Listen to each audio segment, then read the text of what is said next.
Pertumbuhan ekonomi madani dengan projek pembangunan berdaya saing menjadikan negeri Johor salah satu destinasi tumpuan utama pelaburan langsung asing FDI di Malaysia.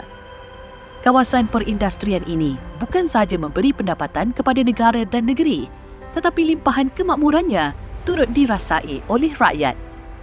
Zainul Sipon misalnya, bukan sahaja boleh membuka 2 cawangan nasi lemak bersama suaminya di Taman Perindustrian SLIC di Johor Bahru, tetapi juga memberi peluang pekerjaan kepada anaknya yang kurang upaya. Kalau digabungkan dengan abang, dengan sini, 700 lebih. Satu hari. Sebulan dah berapa?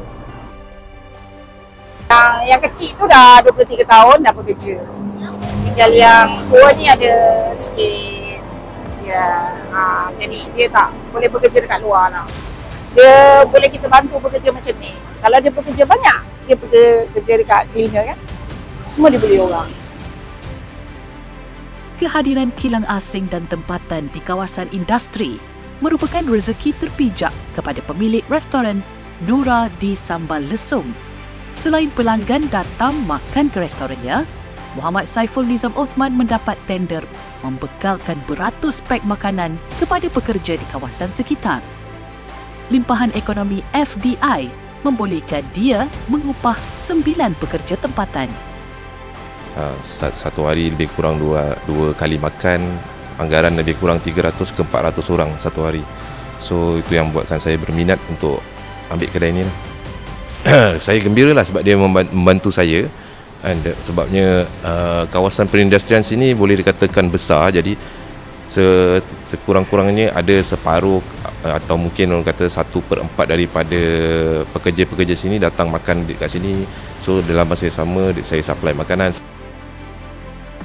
Sudah tentu, nikmat ekonomi turut dinikmati oleh beratus penghantar makanan P-Hailing seperti Muhammad Syami Abdul Halim. Alhamdulillah lah, dekat area sini, industri sini, punca pendapatan saya, pendapatan isteri saya, Alhamdulillah, bolehlah menampung kos hidup. Pelanggan pun ramai belah sini, Chinese, Melayu ada, Indian ada. Pertumbuhan pesat kawasan perindustrian di Johor turut menarik minat rangkaian hotel antarabangsa seperti IB Styles membuka cawangan bukan sahaja menggajikan berpuluh pekerja tempatan, tetapi turut menawarkan pemandangan luar biasa melalui jendela tingkap. I mean, every hotel sells a nice view. We sell a nice industrial view. Yes, I said we are in SILC.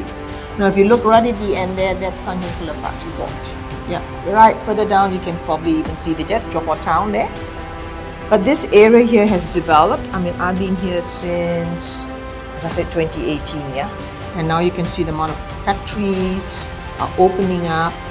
So, there is a lot of development in SILC. Salah satu syarikat FDI yang melabur di Johor adalah Air Trunk dari Sydney, Australia yang telah memulakan operasi awal tahun ini.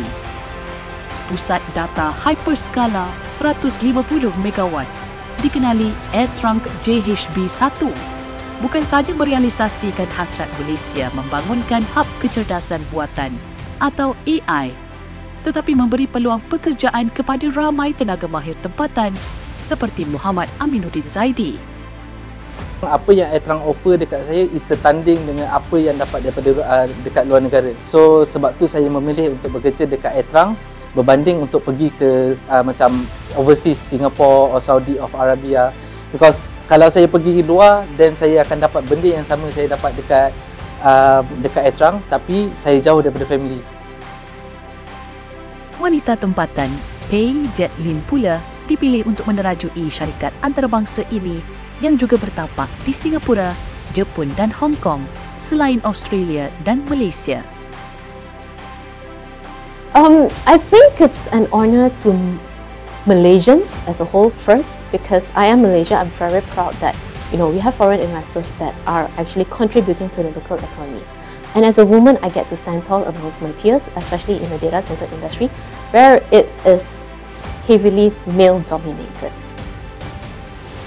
Air Trunk dan beratus syarikat FDI memilih Malaysia bukan sahaja kerana pekerja berkemahiran tinggi, infrastruktur yang lengkap, tetapi juga kemudahan yang diberikan oleh kerajaan.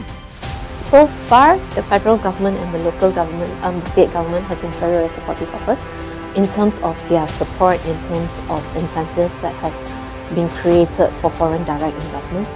I think that's something that we should be very proud of, because without this support, we won't be able to even look at Malaysia in the first place. Sebanyak 113.7 bilion ringgit pelaburan diterima oleh Johor dalam tempoh 2 tahun, mewujudkan 35,000 peluang pekerjaan. Ia sekaligus menyaksikan gerbang selatan tanah air ini menjadi pengimport dan pengeksport terbesar negara. Pengumuman Perdana Menteri Datuk Seri Anwar Ibrahim pada April lalu, 2 zon ekonomi khas akan dilaksanakan, bakal melonjakkan ekonomi Johor yang sudah tentu bukan sahaja dinikmati oleh rakyat negeri ini, tetapi juga di seluruh negara.